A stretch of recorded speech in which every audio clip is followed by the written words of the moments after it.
ఆంధ్రప్రదేశ్ రాష్ట్రంలోనే దేశంలో ఏకైక రాష్ట్రంగా ఓటాన్ అకౌంట్ ప్రవేశపెట్టే రాష్ట్రంగా చరిత్రలోకి ఎక్కుతా ఉంది. ఒక బడ్జెట్ను ప్రవేశపెట్టలేని రాష్ట్రంగా ఈ కూటమి ప్రభుత్వం దేశ చరిత్రలో నిలవబోతూ ఉంది.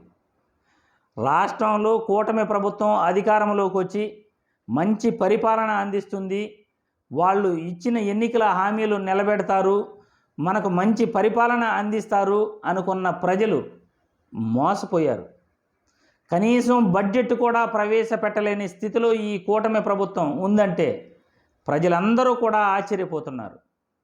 ఎందుకంటే ఎన్నికల హామీలు ఇచ్చేటప్పుడు రాష్ట్రం గురించి ఇలా ఎవరికీ తెలియదంట, చంద్రబాబు నాయుడికి తెలియదంట, పవన్ కళ్యాణ్కు తెలియదంట, బీజేపీ వాళ్ళకు రాష్ట్రం పరిస్థితి గురించి తెలియదట. ఎన్నికలలో ఇష్టానుసారం ఎన్నికల హామీలు ఇచ్చేశారు. అధికారంలోకి వచ్చిన తర్వాత చంద్రబాబు నాయుడు గారు పైకి చూసి ఈ రాష్ట్రం పరిస్థితి చూస్తూ ఉంటే మాకు భయం వేస్తూ ఉంది, ఎన్నికల హామీలు నిలబెట్టాలంటే చాలా చాలా భయం వేస్తుందని ఇట్లా పైకి చూసి మాట్లాడుతున్నాడు. ఎంత దురదృష్టకరం ఇది.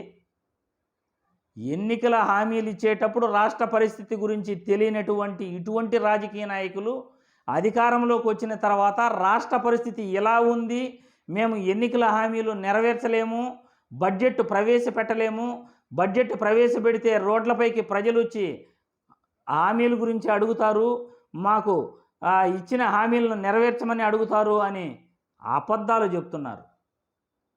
కేంద్ర ప్రభుత్వం నుండి ఒక్క రూపాయి కూడా వీళ్ళు నిధులు తెచ్చుకోలేనటువంటి వాళ్ళు, కేంద్ర ప్రభుత్వం నుండి రుణాలు తెచ్చుకొని అప్పు తెచ్చుకున్నటువంటి వాళ్ళు రాష్ట్ర ప్రజలకు నిజాలు చెప్పలేక బడ్జెట్ను అసలైన బడ్జెట్ను ప్రవేశపెట్టలేక ఓటాన్ అకౌంట్ బడ్జెట్ పేరుతో ప్రజలను మోసం చేస్తున్నారు. ఇది దేశ చరిత్రలో మొట్టమొదటిసారి మన రాష్ట్రం చరిత్రలోకి ఎక్కుతుంది. చంద్రబాబు నాయుడు గారు, పవన్ కళ్యాణ్ గారు, బీజేపీ నాయకులు చరిత్రకెక్కుతారు.